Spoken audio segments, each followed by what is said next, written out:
हाँ, तो मित्रों, मैं बता रहा था भारतवर्ष की गुलामी के कारण। चलिए बताते हैं अब क्या कहती है गीता। तो देखें क्या कहते हैं विद्वान लेखक श्री कैलाश भारद्वाज जी। आदमी का अधिकार कर्म से है, आदमी का अधिकार कर्म में है, तो फल में क्यों न हो। यह उन दिनों की बात है जब मैंने गीता पढ़ी नहीं थी। केवल वे चंद श्लोक सुने थे जिन्हें विद्वान लोग अक्सर उद्धृत किया करते हैं। इन गिने श्लोकों में मुझे सबसे अधिक कर्मण्यवादी का रस्ते या फलेश कदाचन, तेरा कर्म मात्र में ही अधिकार है, फल में कभी नहीं, पसंद आया था। इसका कारण यह था कि मुझे यह जानकर खुशी होती थी कि मैं कम से कम कर्म करने में तो स्वतंत्र हूं, फल में न सही। जब मैं स्वेच्छा से कर्म करूंगा तो श्री कृष्ण मुझे फल अवश्य देंगे। मुझे श्री कृष्ण के इस आश्वासन से इतनी अधिक खुशी हुई कि मैं स्वयं कारण अकारण यही श्लोक कोश उद्धृत करने लगा तथा इसका हम अपने मनोकूल अर्थ करने लगा। एक दिन गलती से यही अर्थ मैंने अपने पिताजी की उपस्थिति में कर दिया। मेरे पिताजी गीता के अच्छे ज्ञाता थे। मेरा अर्थ सुनकर उन्होंने पूछा, इस श्लोक का अर्थ तुमने कैसे निकाल लिया कि मनुष्य कर्म करने में स्वतंत्र है। मेरे पिताजी ने कहा, लगता है तुमने अभी गीता पढ़ी नहीं है, केवल सुने सुनाए श्लोकों के मनमाने अर्थ लगाकर ही विद्वान बने फिर रहे हो। पहले पूरी गीता पढ़ो, तब उसके विषय में कुछ कहने के अधिकारी बन सकोगे। मैंने सिर झुकाकर उनका आदेश मान लिया। वह समय और परिश्रम लगाकर संपूर्ण गीता का पारायण किया। मुझे आज यह स्वीकार करने में कोई संकोच नहीं है कि मेरे द्वारा समझा गया अर्थ एकदम गलत था। मैं संदर्भ से काटकर उसका अर्थ लगा रहा था। तेरा कर्म मात्र में ही अधिकार है। इस कथन से श्री कृष्ण का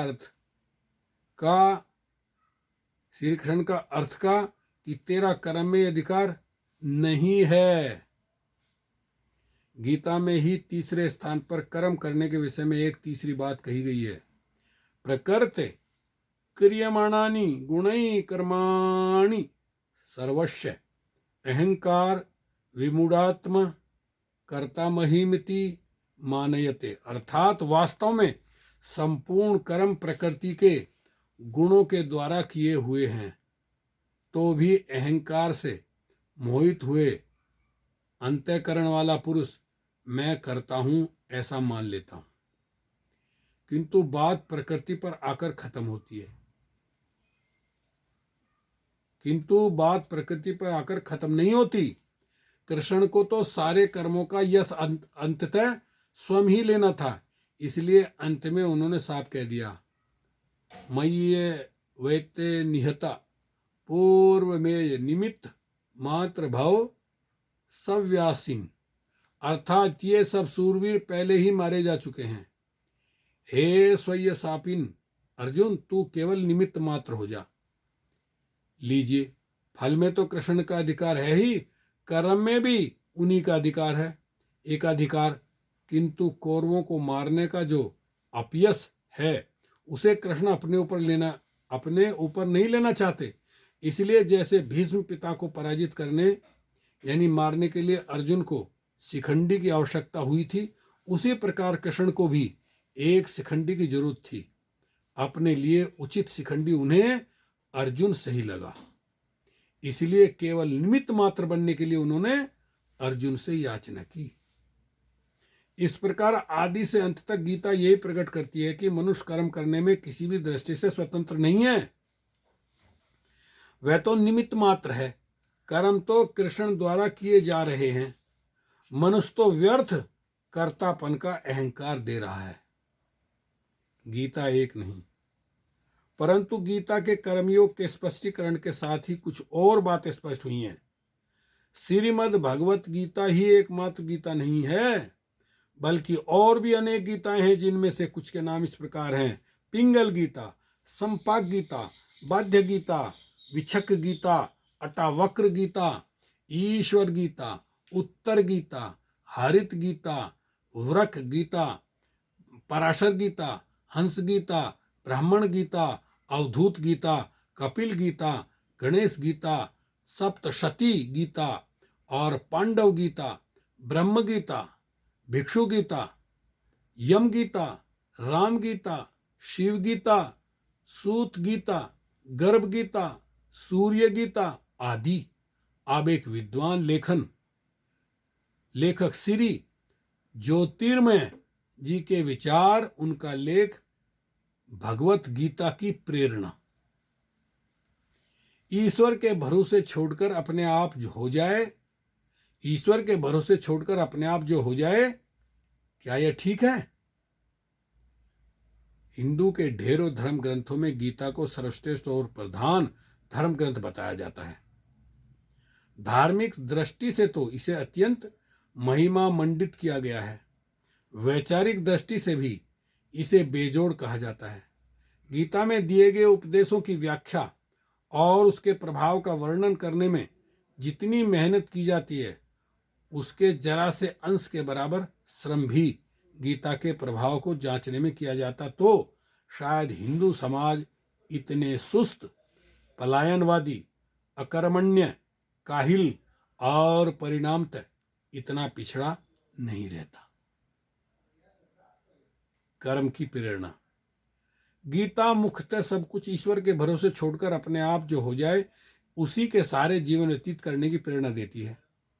लोग खींचतान करके गीता के श्लोकों में कर्म की प्रेरणा निकालते हैं।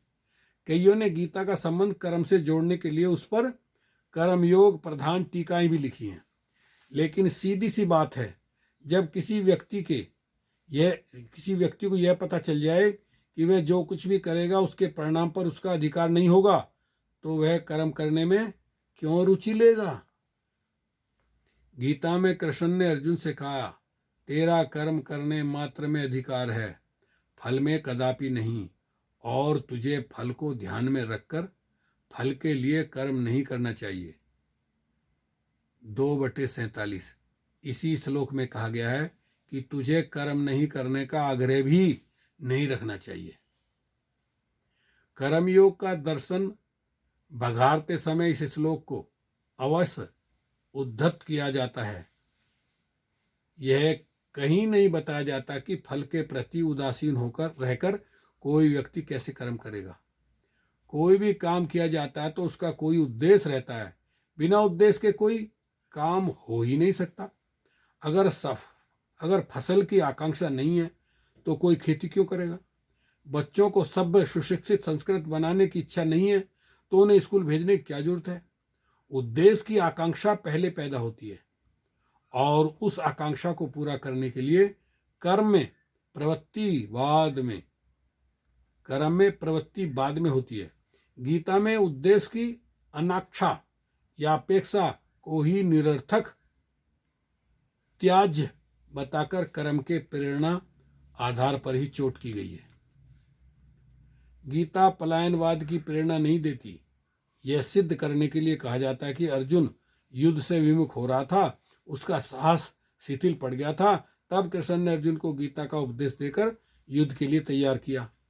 कहा जाता है कि गीता का उपदेश सुनकर युद्ध से विरत होकर सन्यासी बनने के लिए तैयार हो गए अर्जुन ने अपना इरादा बदल दिया। तो अन्य लोगों को गीता से पलायन की प्रेरणा